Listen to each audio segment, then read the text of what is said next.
And he's popped into the studio. Hello, Mark Goswell. Good morning. I heard a little rumour that you've been on a bit of a boys' weekend. And it was an absolute cracker.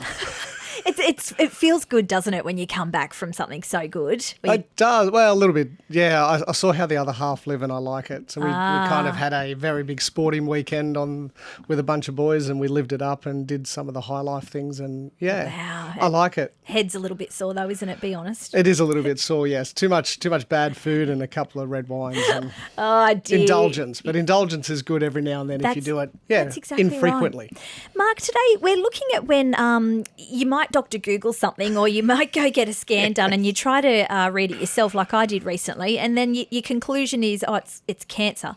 But it's not always the case. We've got to be really careful when we're trying to self-diagnose. Yeah, look, we obviously see a lot of people that come into the practice that have had MRIs, that have had CT scans, and they've had a look at the results and they've read it. And like I've pulled up one from a friend of mine the other day, and she's got like facet joint arthropathy, degenerative disc disease, bilateral foraminal narrowing, and they all sound very big words. This sounds bad. Yeah, it's not. It's like she's in her mid to late 50s, and if I lined up 100 people in their mid to late 50s that have all been incredibly active their life, I'd say 80% of them would have the exact same thing. Right. Like it's age-related wear and tear. But the thing about scans is that the most important thing is to really have a look at what do the scans say and how do they correlate to symptoms, how do they correlate to movement, how do they correlate to what's going on in life, because that's the most important thing. Because the key to scans, as we're saying off air, they're a snapshot of a very brief moment of how your body looks like, not moving, completely unloaded, dead still in an MRI machine or a CT. So it only shows us a glimpse of what's going on. And unfortunately, the way that they get reported is quite medical in the terminology.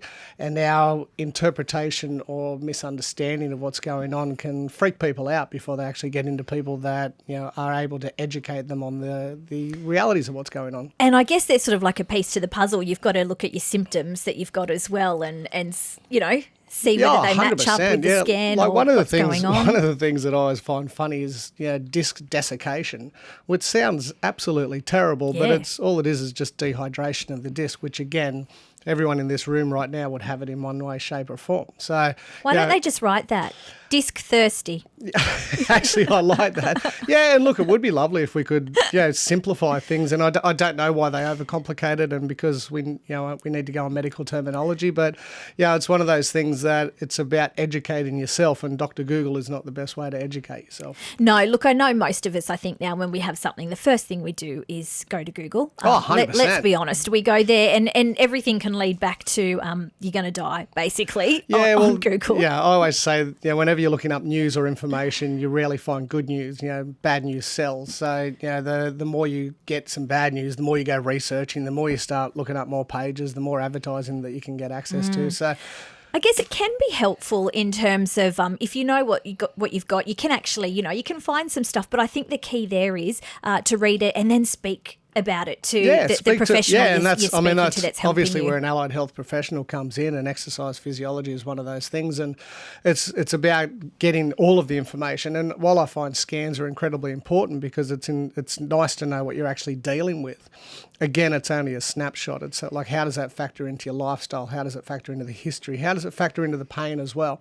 And it's about developing that overall picture about is this what we're looking at? Because you can also get misinformation on scans as well, because you can have scans that show up, not a lot of detail, but the symptoms don't correlate. Like we were saying off air, I had neck surgery earlier last year.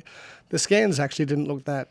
They weren't that weird, or there wasn't any sort of major issues. Nothing stood out? No, nothing stood out, but I'd lost complete use of my arm. Like my arm basically stopped working. The surgeon went in there, put in some new discs, but it took him twice the amount of time because he said it was an absolute mess in there, but the scans certainly didn't correlate to that sort of information. So you need to be looking at a whole host of things. Yeah, I'm trying to be positive, but that was a bad example, but...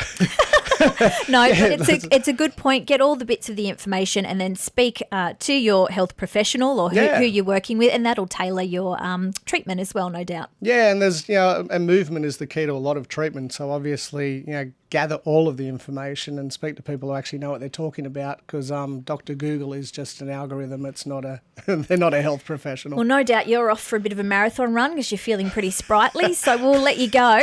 I will do some training tonight to make up for the little bit of Sure. indulgence. Our exercise physiologist, it's Mark Goswell on 2NURFM 103.7. A broadcast service of the University of Newcastle.